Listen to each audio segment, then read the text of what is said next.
हम माननीय मुख्यमंत्री जी ने जिस तरह से कहा है, ये एक बहुत बड़ा कैंसर हो गया है और ये वक्त रहते इसका इलाज नहीं होगा तो कभी नहीं हो पाएगा। अब आपको इस बात की चिंता नहीं कि आप जहां पे आपका मकान है इस पे कोई दबंग या कोई दूसरा व्यक्ति जबरदस्ती कोई कब्जा नहीं कर पाएगा।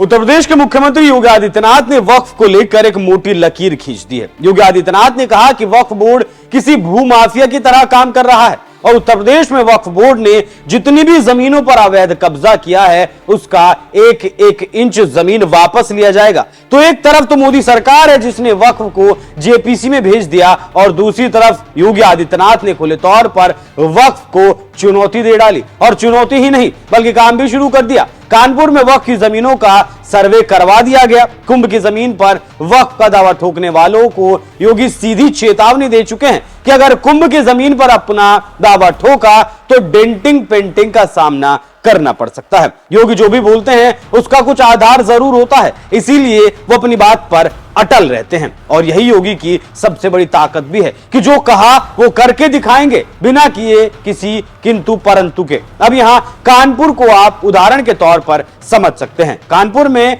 वक्फ की कुल 1670 संपत्तियां हैं। उनका जब सर्वे करवाया गया तो पता चला कि 548 सरकारी जमीनों पर कब्जा कर वक्फ की भूमि बना ली गई। जिला प्रशासन ने सभी संपत्तियों की सर्वे रिपोर्ट शासन को भेज दी है। अब ज्वाइंट पार्लियामेंट्री कमेटी रिपोर्ट का अध्ययन कर आगे की कार्रवाई सुनिश्चित करेगी और आगे की कार्रवाई का मतलब है कि ये जमीनें खाली करवाई जाएंगी और अब इन जमीनों पर बुलडोजर भी चलाया जाएगा। और अगर अवैध निर्माण किया गया होगा, क्योंकि सर्वे में पता चला है कि इन सरकारी संपत्तियों पर मस्जिद और कब्रिस्तान बना दिए गए।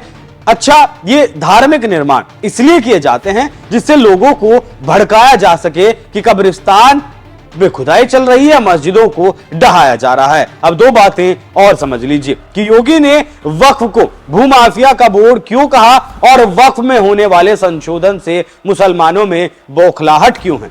ये अगर कानून बन जाएगा, उत्तर प्रदेश में 1,21,000 वक्फ की प्रॉपर्टीज हैं, 1,12,000 के पास कागज ही नहीं है।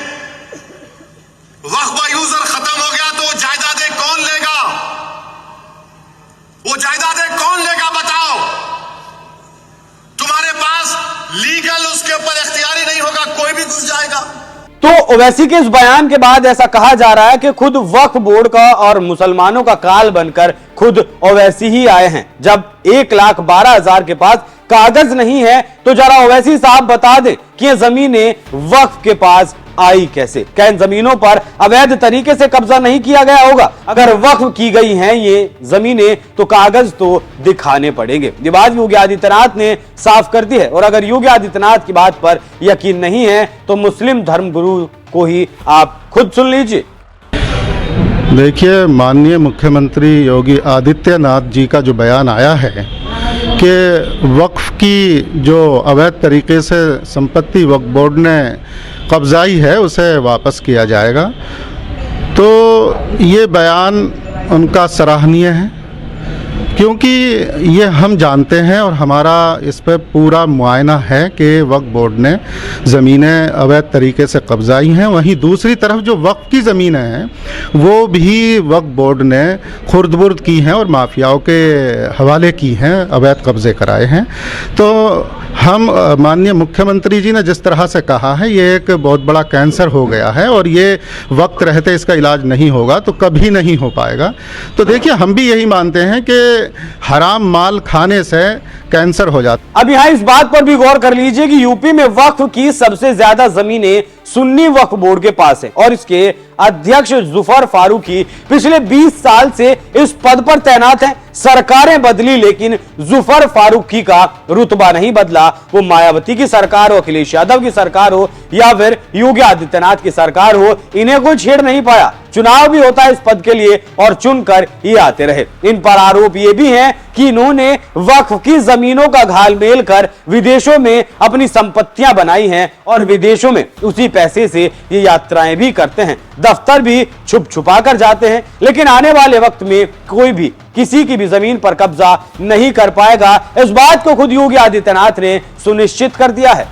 अब आपको इस बात की चिंता नहीं कि आप जहां पे आपका मकान है इस पे कोई दबंग या कोई दूसरा व्यक्ति जबरदस्ती कोई कब्जा नहीं कर पाएगा।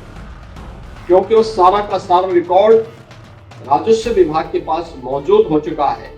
तो अब अगर कोई भी जबरदस्ती किसी की भी जमीन पर वक्फ के नाम पर कब्जा करेगा, उसकी डेंटिंग पेंटिंग की जाएगी और जो वक्फ के नाम पर कैंसर जैसी बीमारी हो गई है उसकी भी सर्जरी योगी आदित्यनाथ के द्वारा की जाएगी। तो इस डेंटिंग पेंटिंग और सर्जरी पर क्या है आपकी राय, कमेंट कर हमें जरूर बताएं। धन्यवाद।